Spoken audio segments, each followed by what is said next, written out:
So tiffins లో మనకు దొరకాల్సిన ప్రతి ఐటమ్ దొరుకుతుంది అయితే.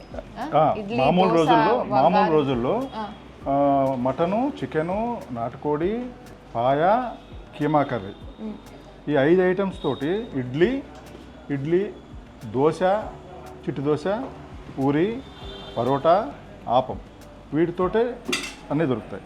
బాగుంటుంది కాంబినేషన్. దీని అంటే ఒక్కొక్కరు లైక్ చేస్తారు.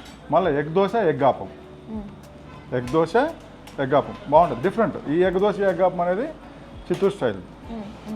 అది చాలా ఫ్లంపీగా ఇదిగా ఉంటుంది. తర్వాత సండే రోజు అనుకోండి, ఒక్కొక్కప్పుడు తలకాయ కూర అంటారు కదా, అది చేస్తాం. ఒకప్పుడు ఫిష్ కర్రీతో బాగుంటుంది. దోశ చేపల సండే మనకు ఫిష్ కూడా అవైలబుల్ ఉంటుందా? ఫిష్ కూడా ఉంటుంది. సండే రోజు పెడతాం, అప్పుడప్పుడు కంపల్సరీ పెడతాం. కొంతమంది వస్తారు, సండే రోజు ఎక్కువ క్రౌడ్ ఉంటుంది కదా, వాళ్ళు ఏంటంటే రకరకాల, అది చికెన్, మటన్ కామనే కదా, డిఫరెంట్గా తలకాయ కూర అది లైక్ చేస్తారు. అది సండే రోజు పెడతాం. తలకాయ కూర, చేపల పులుసు, ఈ కాంబినేషన్తో ఇవన్నీ బాగానే ఉంటాయి. ఒక్కొక్కటి లైక్ చేస్తారు. కొంతమంది దోశ లైక్ చేస్తారు. సో నాకు తెలిసి టిఫిన్స్ అనగానే మీ ప్లేసు, అందులోనూ పండగ అని చెప్పుకోవాలి. ఎందుకంటే అసలు ఎన్ని ఐటమ్స్ ఉన్నాయో టిఫిన్స్లోనే, ఇన్ని ఐటమ్సా? అవును.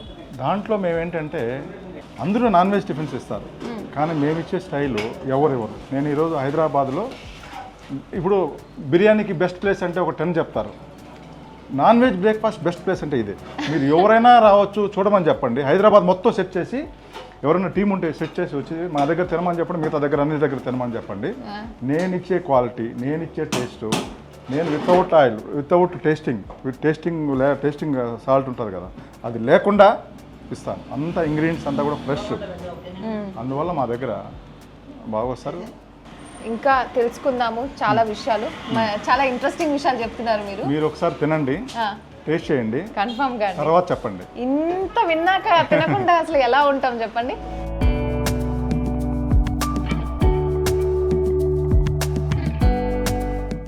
నెక్స్ట్ మసాలాలు యాడ్ చేస్తానండి.